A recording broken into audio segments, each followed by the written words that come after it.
In April 2025, something strange and unsettling happened in the coastal town of Bournemouth, UK.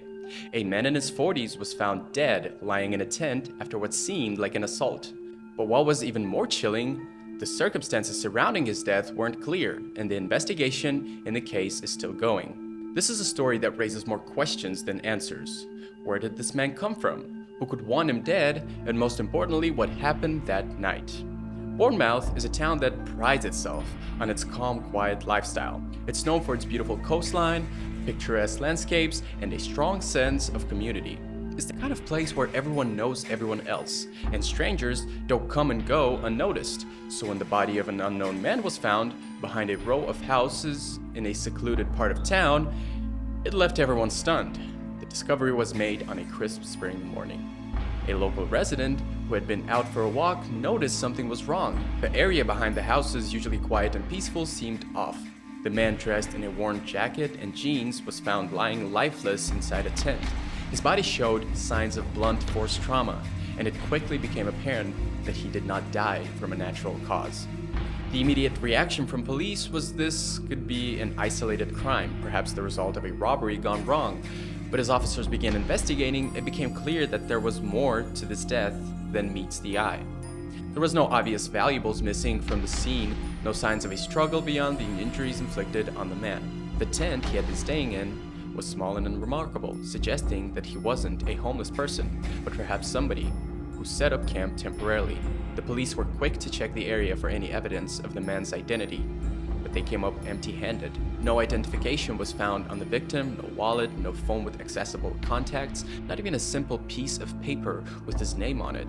The man's face didn't ring a bell with anybody in town, and the local authorities had no records of anyone matching his description. It was as if he had appeared out of nowhere, just a stranger passing through who had met a violent end. As investigators combed through the area, they learned that the man had been living in the tent for several days, though no one knew exactly where he came from. The neighbors, while not having seen him in person, mentioned that they noticed something odd about the neighborhood recently. They didn't know him, but a few mentioned hearing strange noises in the middle of the night. It wasn't much to go on, but it was something. Despite the lack of evidence, the authorities pushed forward. CCTV footage from a nearby street captured a man matching the victim's description, walking through the area. He seemed to be carrying a backpack, but the footage wasn't clear enough to identify any distinguishing features or details about his clothing. It was the only lead the police had, but it didn't tell much.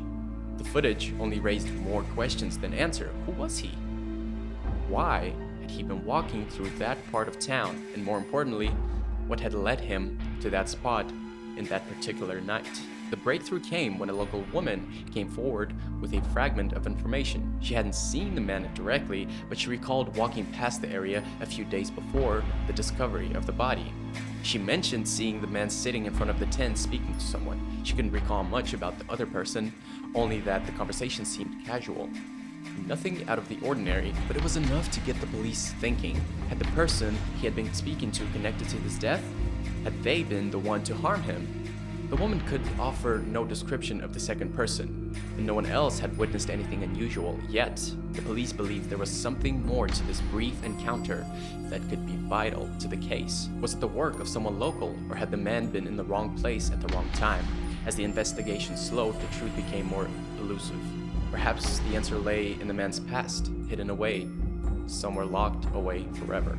The case may eventually be forgotten by most, but for some, the question of who killed the man in the tent will always linger. What happened to him? And who really was the man who came to Bournemouth and left with nothing but a tragic end?